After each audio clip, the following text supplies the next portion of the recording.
சரண் Krishna YouTube சேனலுக்கு உங்களை அன்புடன் வரவேற்கின்றேன். குலதெய்வம் எந்த நேரத்தில் நம் வீட்டிற்கு வரும் என்பதை பற்றின தெளிவான விளக்கத்துடன் இந்த வீடியோவை பார்க்கலாம். நம்ம சேனலில் உள்ள வீடியோவை ஃபஸ்ட் டைம் நீங்கள் பார்க்குறீங்க அப்படின்னா மறக்காமல் நம்ம சேனலை சப்ஸ்கிரைப் பண்ணி வச்சுக்கோங்க. நம்ம சேனலில் தொடர்ந்து குலதெய்வ பதிவுகள், ஆன்மீக தகவல்கள் வந்து கொண்டே இருக்கும். வாங்க வீடியோக்குள்ளே போகலாம். குலதெய்வம் பிரம்ம முகூர்த்த நேரத்தில் நம்ம வீட்டுக்கு வருவாங்களா, இல்லை காலை நேரத்தில் வருவாங்களா, இல்லை மதிய நேரம் என்று சொல்லக்கூடிய சந்தியா காலம் நேரத்தில் வருவாங்களா, ஹோரை நேரத்தில் வருவாங்களா, இல்லை குளிகை நேரம், கௌரி நல்ல நேரம் என எந்த நேரத்தில் நம்ம வீட்டுக்கு வருவாங்க அப்படின்னு சொல்லி நம்ம பார்த்தோம் அப்படின்னா, குலதெய்வத்தை முறையாக வணங்குற குலமக்கள் வீட்டிற்கு தாய் தெய்வமாகவே குலதெய்வம் விரும்பி அவங்க வீட்டுக்கு வரும். அவங்க வீட்டில் ஏதாவது ஒரு பிரச்சனைன்னா முதல்ல ஓடோடி வரும் குலதெய்வம். அது மட்டும் இல்லை, நம்ம குலதெய்வத்தை எப்பெல்லாம் குலதெய்வத்திற்காக தனியாக விளக்கு ஏற்றி வழிபாடு செய்து குலதெய்வத்தை அழைக்கிறோமோ அப்போது வருவார்கள். நம்ம வீட்டில் ஏதாவது ஒரு விசேஷம் வச்சு அதற்கு முதன்மை முதன்மையாக நம்ம குலதெய்வத்தை அழைக்கும் போது அந்த விசேஷத்தில் எந்த தடையும் இல்லாமல் நல்லபடியாக முடித்து கொடுப்பதற்காக நம்ம வீட்டுக்கு வருவாங்க. நமக்கு ஏற்படக்கூடிய ஆபத்தை முன்கூட்டியே உணர்த்துவதற்காக குலதெய்வம் நம்ம வீட்டுக்கு வருவாங்க. நம்ம ஏதாவது ஒரு முடிவு நல்ல முடிவாக தீர்க்கமான முடிவு எடுக்கும்போது பள்ளியின் சத்தத்தின் ரூபத்தில் நம்ம வீட்டுக்கு வருவாங்க. பௌர்ணமி பூஜையில் குலதெய்வத்தை அழைக்கும் போது குலதெய்வம் மன மகிழ்ச்சியோடு உங்கள் வீட்டில் வந்து தங்குவாங்க. நீங்கள் திக்கற்று நிற்கும்போது, எந்த திசையில் என்ன பண்ணுறதுனே தெரியாத நிற்கும்போது ஒளி விளக்கு போல் உங்களுக்கான ஒரு ஒளி விளக்காய் குலதெய்வம் கட்டாயம் வரும். நம் வீட்டில் உள்ளவர்களுக்கு ஒரு சில நேரங்களில் நேரம் சரியில்லாமல் இருக்கும். அப்படி அவங்களுக்கு நேரம் சரியில்லை, அவங்களுக்கு ஒரு சில கிரகங்கள் பாதகமான சூழ்நிலை இருக்குது, கெடு பலன்கள் கொடுக்கும்போது நம்ம குலதெய்வத்தை முறையாக வணங்கும்போது அந்த கெடு பலன்கள் பெரிய அளவில் உங்கள் குடும்பத்தை தாக்கவே தாக்காது.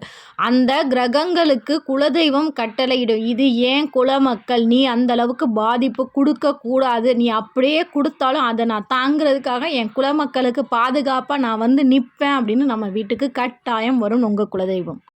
அதே போல் நீங்கள் மற்ற இஷ்ட தெய்வங்களை ஒரு வரம் வேண்டி வணங்கும் போது அந்த இஷ்ட தெய்வங்களே உங்கள் குலதெய்வத்திடம் தான் அனுமதி கேட்கும். இந்த மாதிரி உங்கள் குலமக்கள் என்கிட்ட வந்து வரம் கேட்குறாங்க, இந்த வரத்தை நான் கொடுக்கலாமா, நீங்கள் குலதெய்வத்தை முறையாக வணங்குனீங்கன்னா கட்டாயம் குலதெய்வம் மனம் மகிழ்ந்து இது ஏன் குலமக்கள், நீ தாராளமாக வரம் கொடுத்தே ஆகணும் அப்படின்னு கட்டளையிடும்.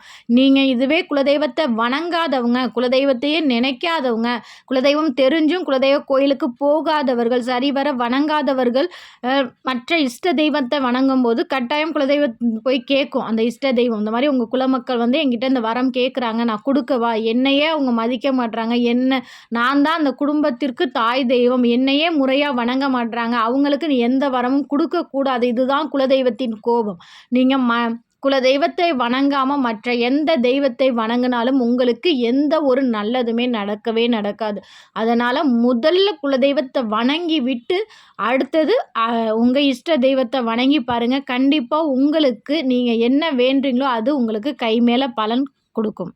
ஒருவருக்கு மரணம் ஏற்பட போகின்றது என்றால் இந்த யமதர்மர் நேராக உங்கள் குலதெய்வத்திடம்தான் போய் இவருக்கு காலம் முடிஞ்சிருச்சு, இவரோட உயிரை நான் எடுத்துக்கணும், நீங்கள் அனுமதி கொடுக்கணும் அப்படின்னு சொல்லி குலதெய்வத்திடம்தான் முதல்ல அனுமதி கேட்பாங்க.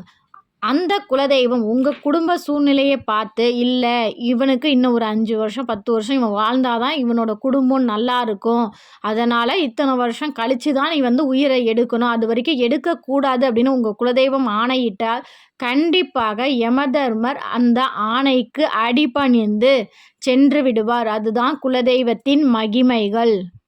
இப்போ உங்களுக்கு தெளிவாகவே தெரிஞ்சிருக்கும் குலதெய்வம் எப்போல்லாம் நம்ம வீட்டுக்கு வருவாங்க அப்படின்னு.